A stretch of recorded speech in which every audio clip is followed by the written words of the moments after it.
हम पढ़ेंगे types of system. सबसे पहले सिस्टम क्या होता है? समझो हमने बीकर लिया, इस बीकर में थोड़ा सा HCl लिया, dilute HCl, zinc dust added to dilute HCl, reaction होगा, हम सबको पता ही है, ZnCl2 प्लस H2। ठीक है, इस रिएक्शन में थोड़ा बहुत हीट भी जनरेट होता है, हीट जनरेट हो रही है। इस रिएक्शन में कितनी हीट जनरेट होगी हम कैलकुलेट कर सकते हैं with the help of thermodynamics. ठीक है, तो ये जो केमिकल रिएक्शन है जिसका हम थर्मोडायनेमिकल डेटा कंसीडर कर रहे हैं, such reaction is called system. अब ये जो रिएक्शन हमने कंसीडर की है, it is a part of universe. किसका पार्ट रहेगा? ये यूनिवर्स का। इसलिए यूनिवर्स का ऐसा पार्ट जिसका हम थर्मोडायनेमिकल डेटा कंसीडर कर रहे हैं, that is called system. Therefore, a part of universe which is under thermodynamic consideration,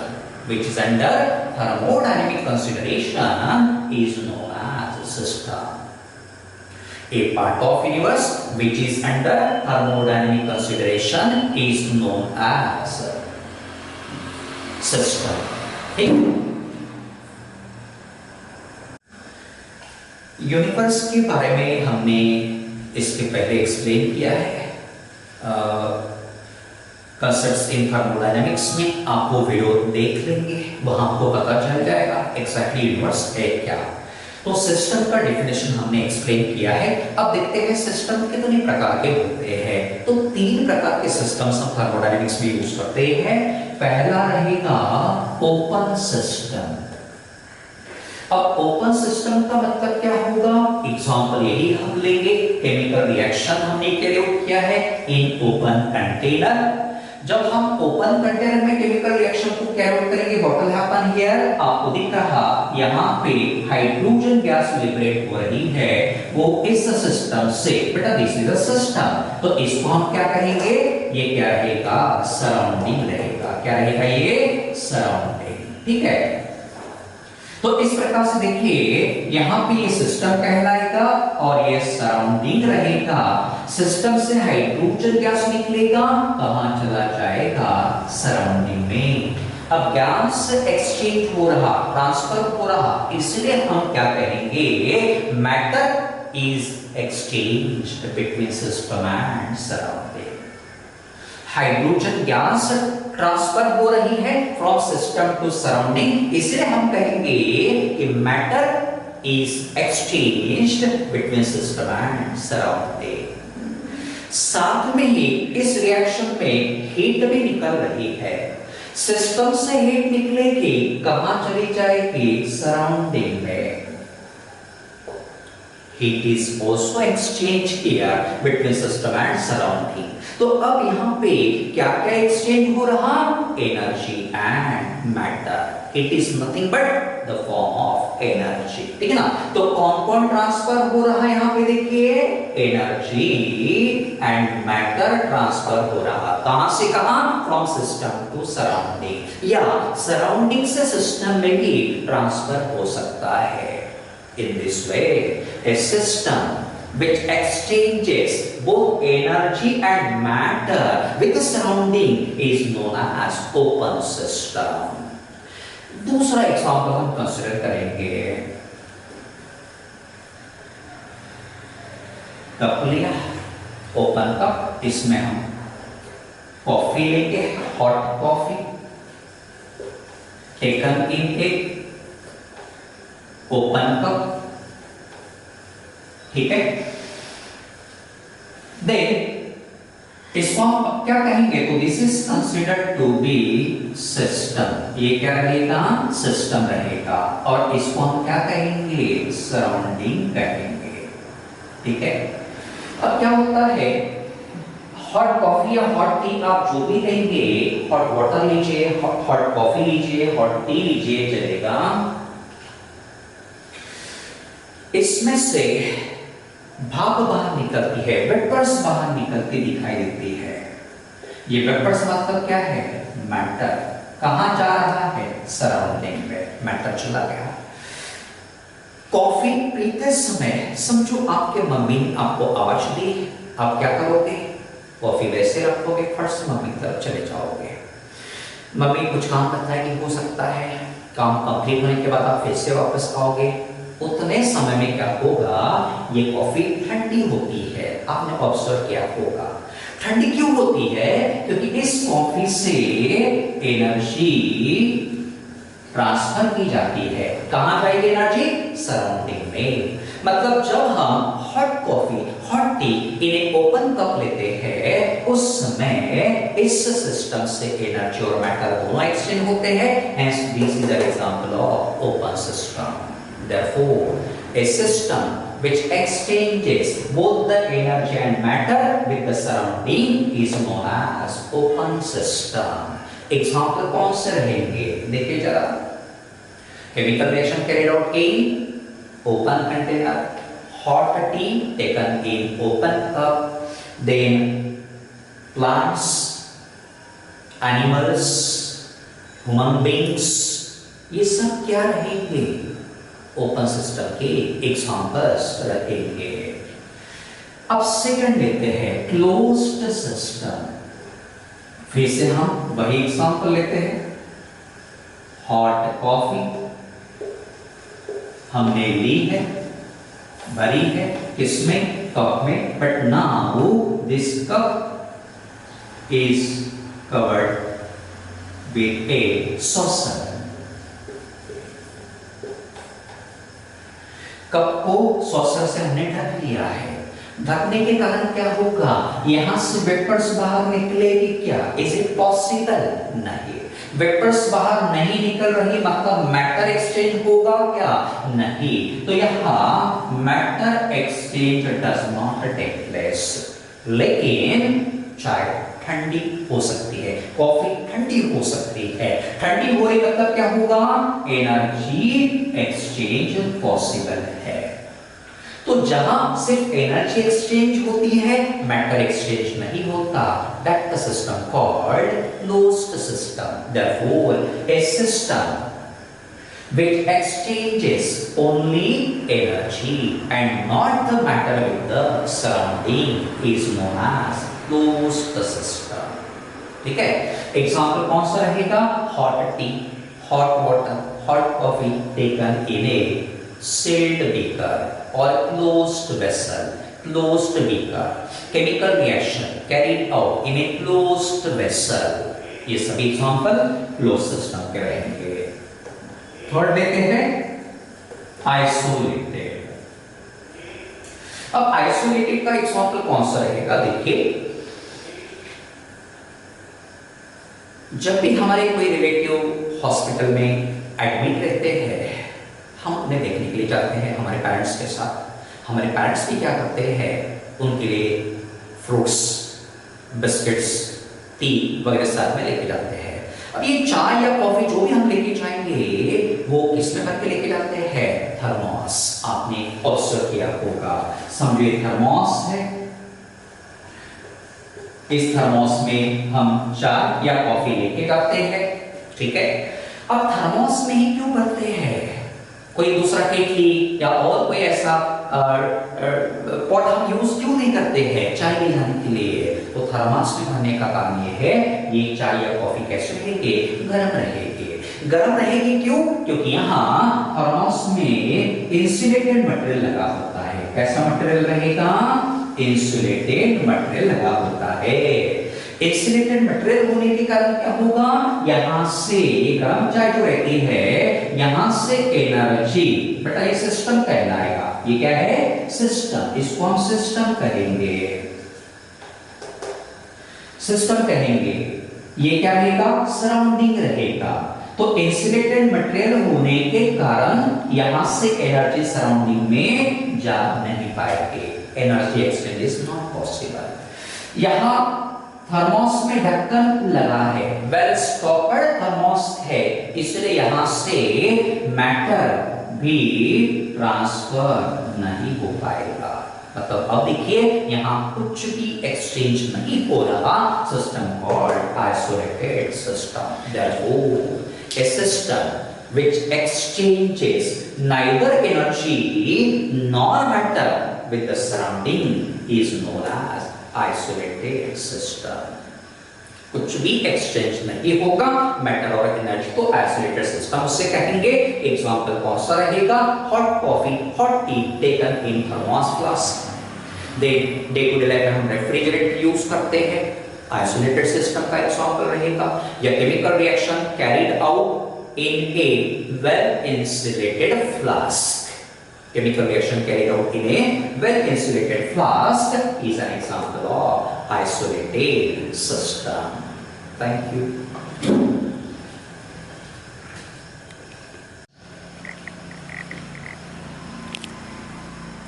hello students, आज हम आपको पढ़ाएंगे प्रॉपर्टीज के दो टाइप्स। पहला है इंटेंसिव, दूसरा एक्सटेंसिव। पहले इंटेंसिव को हम एक्सप्लेन करेंगे। प्रॉपर्टी हम कंसीडर करते हैं melting point. Melting point property हम कंसीडर करते हैं 1 ग्राम NaCl का मेल्टिंग पॉइंट हम डिटरमाइन करेंगे।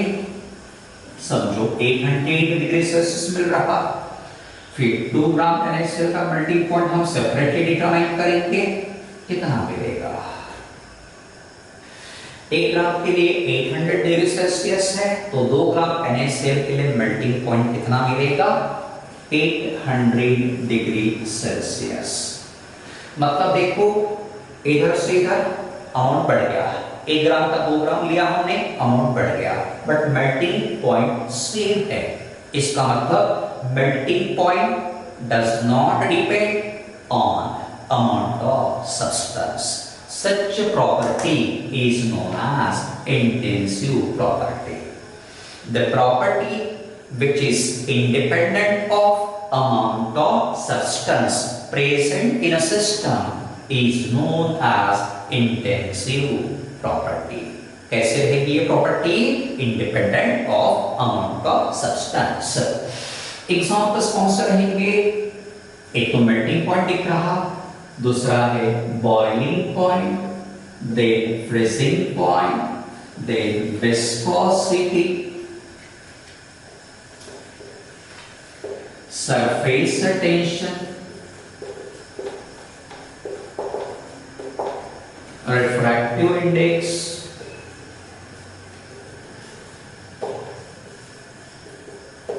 then temperature, pressure, density, specific heat capacity, molar heat capacity,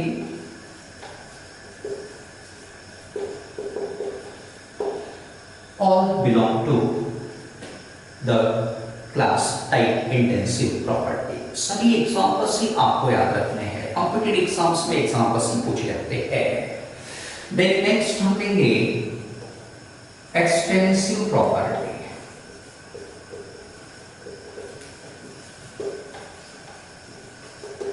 अब इसका एग्जांपल लेते हैं। समझो हमने 1 मोल मीथेन लिया, ठीक है। प्रॉपर्टी हम कौन सी कंसीडर करेंगे? मास। 1 मोल मीथेन का मास कितना रहेगा? 16 ग्राम। 2 मोल मीथेन का मास कितना रहेगा? 32 ग्राम, ठीक है। अब इधर से इधर के number of moles is increased, mass is also increased. मतलब क्या होगा? Mass depend on amount of substance present in a system, property called extensive property। The property which depends upon amount of substance present in a system is called extensive property। अब examples कौन से रहेंगे?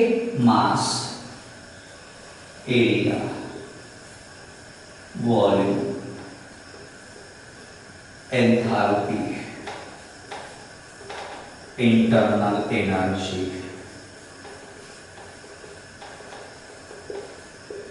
Entropy, गिव्स energy, work. All these are examples of extensive property. ठीक है, तो intensive independent रहेगा. ये थोड़ा सा लॉजिक याद रखना क्योंकि कंफ्यूजन हो सकता है. इंटेंसिव इंडिपेंडेंट रहेगा, एक्सटेंसिव डिपेंडेंट रहेगा. All these examples you have to memorise, याद करने पड़ेंगे. Thank you.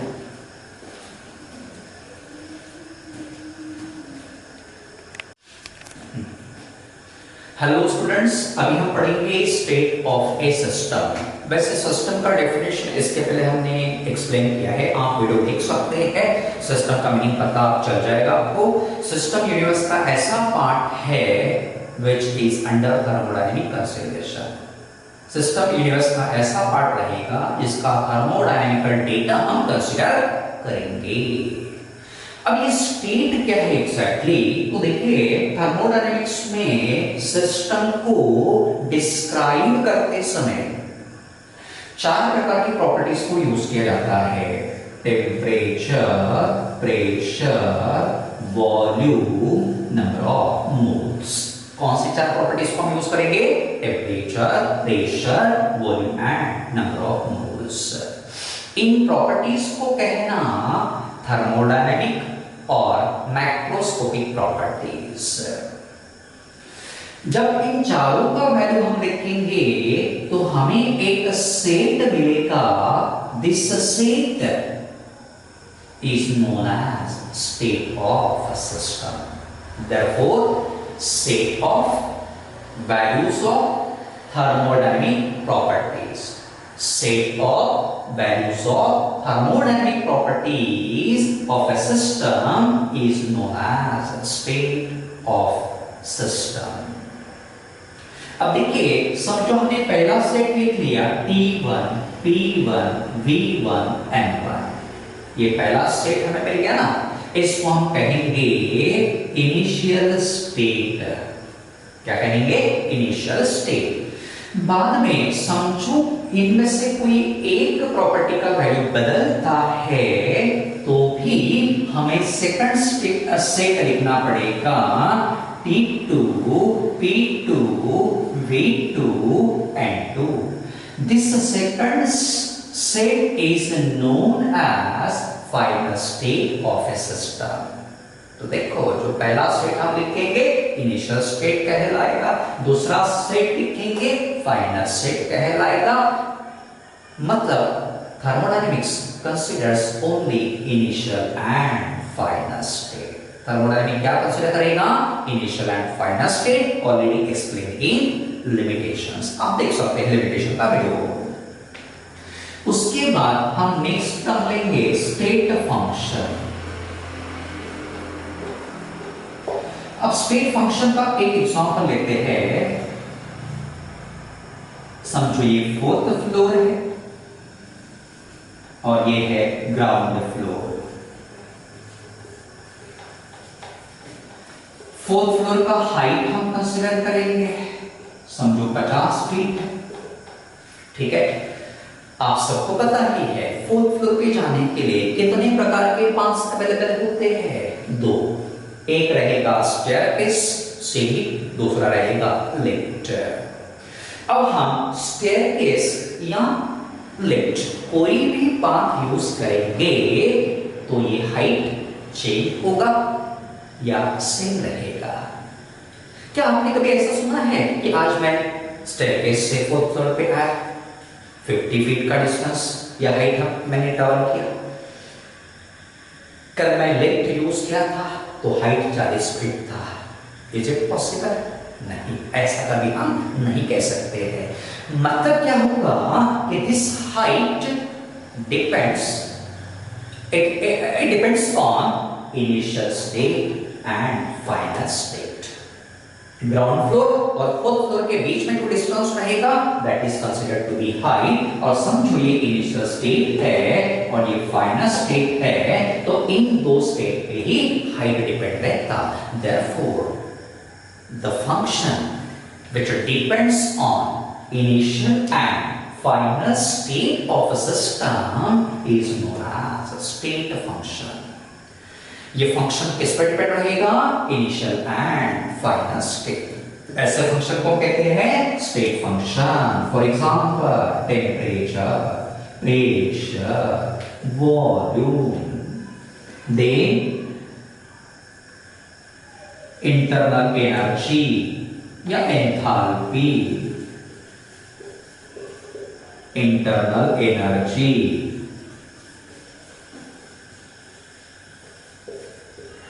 Gives energy,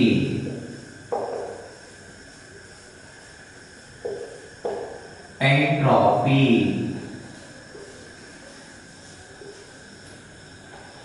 all these are examples of state functions। ठीक है, सभी आपको एग्जांपल याद रखना है। लास्ट टर्म लेंगे पाथ फंक्शन। अब हम प्रॉपर्टी कौन सा लेते हैं?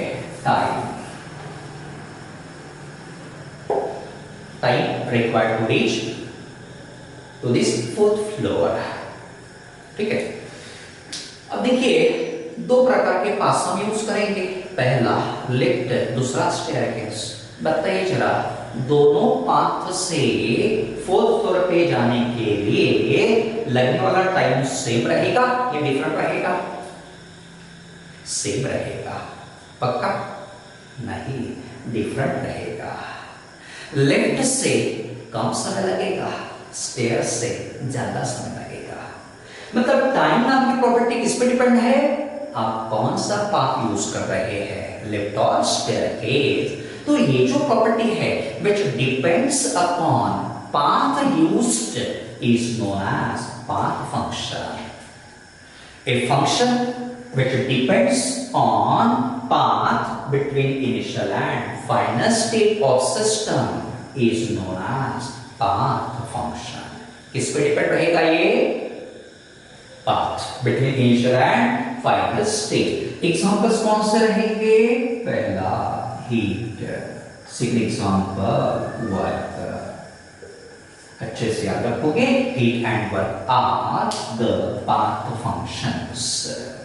Thank you.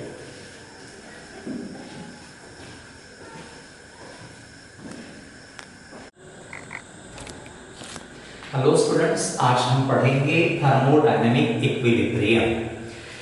एग्जांपल लेते हैं। Suppose a gas is enclosed in a cylinder which is fitted with weightless, frictionless and movable piston। This is a piston। ठीक है, piston कैसे रहेगा? weightless।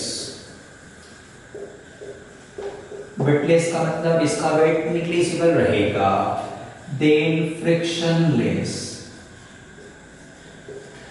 मतलब पिस्टन मूव होते समय फ्रिक्शन बिल्कुल ही नहीं रहेगा, नेग्लिजिबल रहेगा, इसलिए फ्रिक्शनलेस कहा गया है। और इस सिलेंडर में क्या भरा है? n moles of gas. ठीक है, अब देखिए जब तक ये पिस्टन स्टेडी रहेगा उस समय क्या होगा? इस गैस का प्रेशर कांस्टेंट रहेगा या चेंज होगा? पिस्टन स्टेडी है मतलब प्रेशर कांस्टेंट रहेगा। What about temperature of gas? Constant रहेगा। वॉल्यूम बढ़ेगा या कम होगा? Remains same. And number of moles भी कैसे रहेगा? कांस्टेंट रहेगा। तो देखिए जरा, अब यहां क्या क्या कांस्टेंट हमें दिख रहा है? pressure, temperature, volume and number of moles, all these state variables or thermodynamic properties are constant. ठीक है, जब तक पिस्टन स्टेडी रहेगा तब तक इन सब का वैल्यू बिल्कुल फिक्स्ड रहेगा, कांस्टेंट रहेगा, and therefore we can see that system is in thermodynamic equilibrium. तो हम कब कहेंगे system is in thermodynamic equilibrium? When the values of state variables, the values of state variables do not change with time, then system is said to be in thermodynamic equilibrium। ठीक है, अब हम दूसरा condition consider करेंगे। Suppose piston is in motion either in upward direction or in downward direction। तो जब piston move होगा उस समय इनकी प्रॉपर्टीज, इनकी वैल्यूज बदल सकती है। जब तक पिस्टन मूव होते रहेगा तब तक इन पैरामीटर्स की या इन स्टेट वेरिएबल्स की वैल्यूज चेंज होती रहेगी। उस समय हम कहेंगे system is in non thermodynamic equilibrium. उस समय हम क्या कहेंगे? System is in non thermodynamic equilibrium. अब एग्जैक्टली कौन से स्टेट वेरिएबल का वैल्यू कांस्टेंट रहता, इस पे डिपेंडेंट इक्विलिब्रियम के तीन प्रकार दिए हैं। अगर टेम्परेचर कांस्टेंट है तो उससे आप थर्मल इक्विलिब्रियम कहोगे। If temperature is constant, then equilibrium is said to be thermal. If pressure or volume is constant, then said to be mechanical equilibrium. System is said to be in mechanical equilibrium, and if chemical composition is constant, then system is said to be in chemical equilibrium। तो इस प्रकार से देखिए equilibrium के तीन प्रकार दिए हैं, thermal, mechanical and chemical. Thermal equilibrium में क्या कांस्टेंट रहेगा? टेम्परेचर। मैकेनिकल इक्विलिब्रियम में क्या कांस्टेंट रहेगा? प्रेशर और वॉल्यूम। केमिकल इक्विलिब्रियम में क्या होगा? Chemical composition of various phases remains constant. Thank you.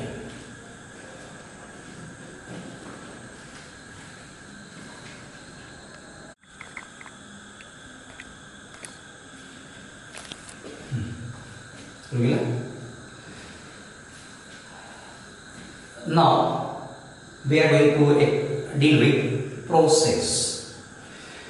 Thermodynamics में प्रोसेस हम किसे कहेंगे? समझो सिस्टम स्टेट ए से स्टेट बी में जा रही है। A and B both are the states। System is going from state A to state B। A से B में जाते समय कुछ कंडीशंस हम कंसीडर कर सकते हैं, लाइक प्रेशर और टेम्परेचर और वॉल्यूम कांस्टेंट मेंटेन रखेंगे। कोई एक प्रॉपर्टी हम कांस्टेंट रख सकते हैं, अगर टेम्परेचर और प्रेशर और वॉल्यूम, ठीक है ना। तो ये जो ऑपरेशन रहेगा जिसके द्वारा system changes from one state to other is known as process। An operation by which system changes from one state to other is known as process। Different types of processes are given over there। पहला हम पढ़ाएंगे isothermal process।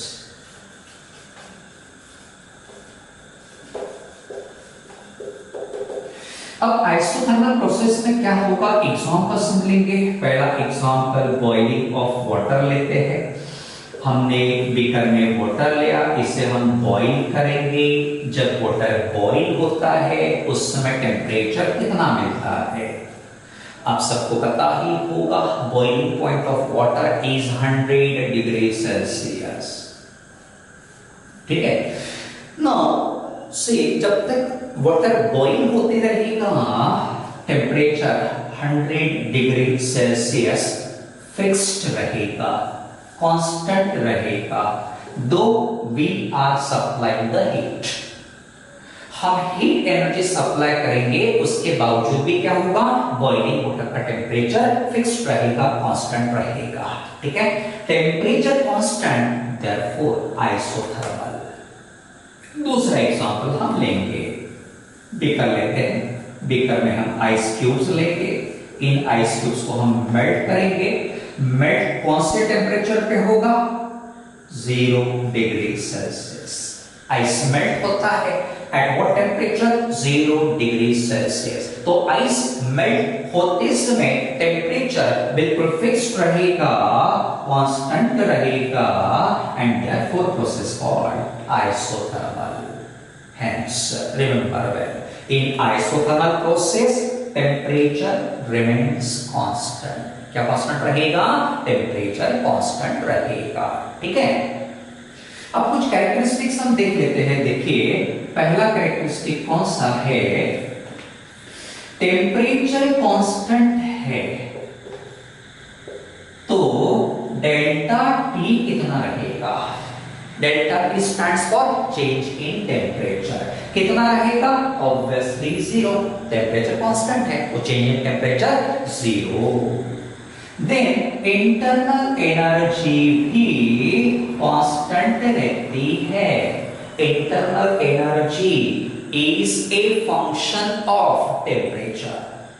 Internal energy depends on temperature, और temperature यहाँ constant है, इसलिए internal energy भी constant, जिसके कारण डेल्टा यू कितना रहेगा, 0। देन हीट एक्सचेंज यहां हो सकता है क्या, तो देखिए यही एग्जांपल हम लेंगे। इस वाटर को जब तक आप हीट करते रहेंगे, ये वाटर जब तक बॉइल होते रहेगा, टेम्परेचर कांस्टेंट रहेगा। क्यों ऐसा, क्योंकि यहां से हीट एनर्जी कहां जाती है, सराउंडिंग में। This is a system and this is a surrounding. तो कंटिन्यूअसली हीट जो हम सप्लाई करेंगे, that will be transferred from system to surrounding. या कुछ केसेस में ऐसा भी हो सकता है, heat energy absorb from surrounding to system. मतलब क्या होगा कि here heat exchange is possible.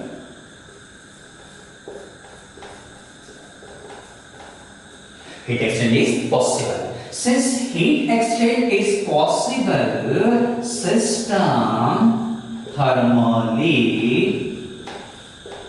not isolated. System thermally isolated नहीं रहेगा, because heat exchange takes place here. Heat exchange हो रहा, इसलिए यहां हम लिखेंगे बेटा Q not equals to 0। Q का मतलब हीट एनर्जी होता है, हीट एक्सचेंज हो रही है, इसलिए Q not equals to 0 रहेगा। देन इसके भी दो प्रकार है, कौन से देखिए जरा। पहला हम लेते हैं आइसोथर्मल एक्सपेंशन।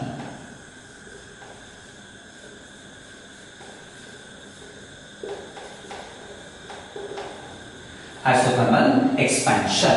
अब आइसोथर्मल एक्सपेंशन कब होता है, कौन सा कंडीशन रहेगा, टेम्परेचर तो कांस्टेंट है यहाँ पे, ठीक है ना। तो आइसोथर्मल एक्सपेंशन होते समय हीट एनर्जी, हीट एब्सॉर्ब्ड। तो याद रखोगे आइसोथर्मल एक्सपेंशन कब होता है, बाय एब्सॉर्प्शन ऑफ हीट। और दूसरा रहेगा आइसोथर्मल कंप्रेशन। अब यहां क्या होगा, हीट रिलीज्ड। तो याद रखोगे हीट एनर्जी एब्सॉर्ब जब होती है, आइसोथर्मल एक्सपेंशन होगा, और आइसोथर्मल कंप्रेशन में हीट एनर्जी रिलीज होती है। और दो प्रकार की प्रोसेस हम कंसीडर करेंगे। पहला रहेगा एक्सोथर्मिक प्रोसेस।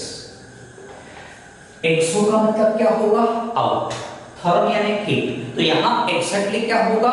हीट रिलीज होगी, हीट रिलीज्ड टू सराउंडिंग। क्यों ऐसा? इससे के कारण क्या होगा? Temperature will maintain constant. Exothermic process में हीट एनर्जी रिलीज होती है and this heat released heat energy और this heat energy will be released to the surrounding. क्यों? To maintain the temperature of system constant. Next हम लेंगे last point, type here endothermic reaction. अब endo का मतलब एक, थर्म मतलब heat, heat absorb होगी इस रिएक्शन में। एब्सॉर्ब कहां से एब्सॉर्ब होगी? From surrounding. क्यों हीट एब्सॉर्ब होगी? To maintain the temperature of system constant. तो इस प्रकार से आपको ये सभी फीचर्स याद रखना है और एग्जांपल्स कौन से रहेंगे? Boiling of any liquid. Example में यहां लिख रहा हूं, पहला बॉइलिंग ऑफ लिक्विड, दूसरा मेल्टिंग ऑफ एनी सॉलिड, तीसरा फ्रीजिंग ऑफ लिक्विड, चौथा इवेपोरेशन ऑफ लिक्विड। तो इस प्रकार से देखिए, these are the examples of isothermal process. Thank you.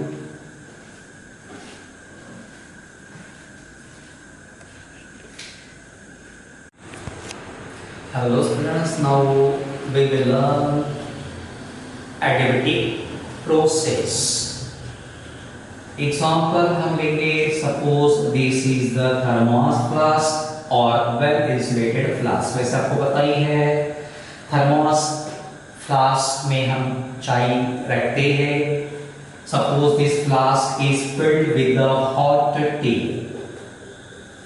क्या कारण है कि हम थर्मोस में हॉट टी या हॉट कॉफी को रखते हैं? चाय ठंडी नहीं होनी चाहिए, ठीक है। अब समझिए कि दिस इज अ सिस्टम, ये क्या है बेटा? सिस्टम। तो इसको हम कहेंगे surrounding, this is a surrounding और ये क्या रहेगा? सिस्टम कहलाएगा। अब थर्मोस में हमने चाय रखी है, वो ठंडी नहीं होती, आपको पता है, ज्यादा समय तक गर्म रहती है। उसका कारण क्या है? तो इस सिस्टम से हीट एनर्जी बाहर नहीं जाती। सिस्टम से हीट एनर्जी निकलकर सराउंडिंग में जाती है क्या? नहीं। क्यों नहीं जाती? क्योंकि दिस फ्लास्क इज इंसुलेटेड। ये फ्लास्क कैसा है? इंसुलेटेड है, वेल इंसुलेटेड है। उसके बाद आपने कभी ऐसा सुना है कि थर्मोस में रखी हुई चाय उबल रही है अपने आप? Is it possible? नहीं, ऐसा भी नहीं होगा। क्यों नहीं? क्योंकि सराउंडिंग से हीट एनर्जी सिस्टम में भी नहीं जा सकती। Means here heat is neither allowed to enter nor to leave the system. Process called adiabatic. When the heat is neither allowed to enter nor to leave the process, it is called adiabatic process. देखिए, heat neither allowed to enter nor to leave the system, ठीक है। उसके बाद अब temperature constant रहेगा या change होगा? दो heat is neither allowed to enter nor to leave, temperature changes। अब टेम्परेचर चेंज हो रहा, इसलिए डेल्टा टी कितना रहेगा? Not equals zero. Obviously temperature बदल रहा तो डेल्टा टी जीरो नहीं रहेगा। टेम्परेचर बदल गया, इंटरनल एनर्जी आल्सो चेंजेस, जिसके कारण delta U not equals to zero. Then heat exchange होगा क्या? Is it possible? तो आपको दिख ही रहा है, no heat exchange take place, कोई हीट एक्सचेंज नहीं होगा। तो tell me what about value of Q, Q मतलब हीट एनर्जी, क्या होगा, Q equals to 0। Heat exchange नहीं हो रहा, इसलिए system is thermally isolated. System कैसे रहेगा, थर्मली आइसोलेटेड। देन इसकी भी दो प्रकार है, पहला एडिटिव एक्सपेंशन,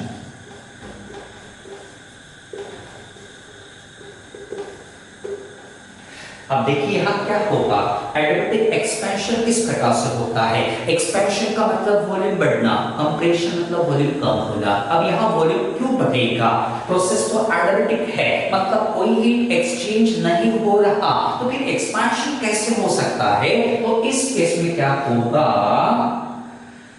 सिस्टम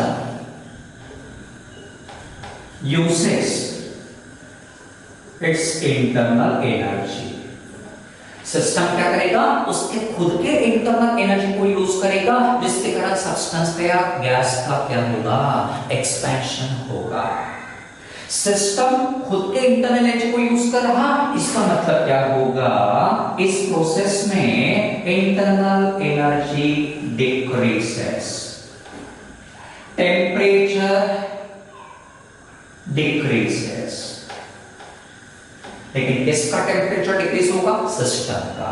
किसका इंटरनल एनर्जी डिक्रीज होगा, सिस्टम का। क्यों, क्योंकि यहां work is done, expansion of gas is done at the cost of internal energy. किसको यूज किया जाएगा, इंटरनल एनर्जी को, और गैस का एक्सपेंशन किया जाएगा, हो जाएगा। इसलिए इंटरनल एनर्जी कम होगी, temperature also decreases of system. Next हम लेंगे adiabatic compression। अब यहां क्या होगा, just contrast of this। अब यहां इंटरनल एनर्जी कहां से आएगी, या वर्क कौन करेगा, तो याद रखना adiabatic compression में work done by surrounding now।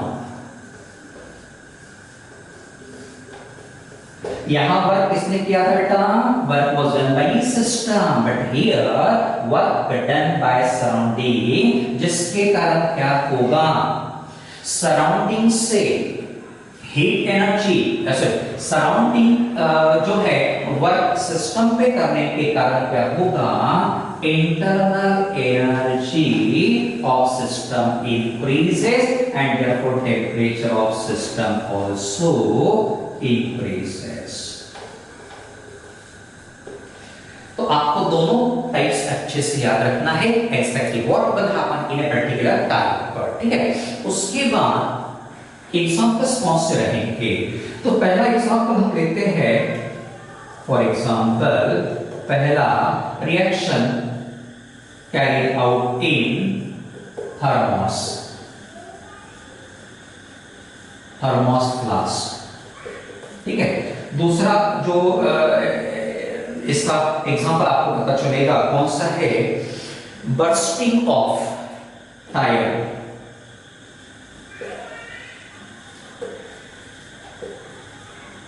और बलून।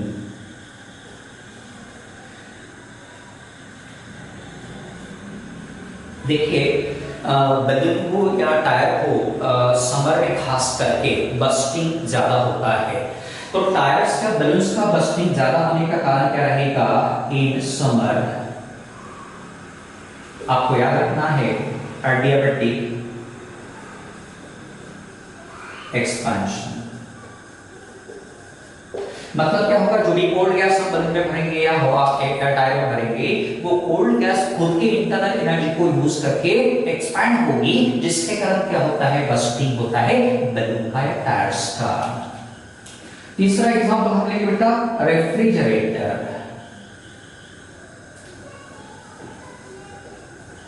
डोर क्लोज्ड, उस समय क्या होता है, देखिए हम हमारे घर में वैसे तो आज कैसे ये एसेंशियल हो गया है, सबके घर में फ्रिज या रेफ्रिजरेटर होता ही है। रेफ्रिजरेटर हम किस लिए यूज करते हैं? To preserve the food material.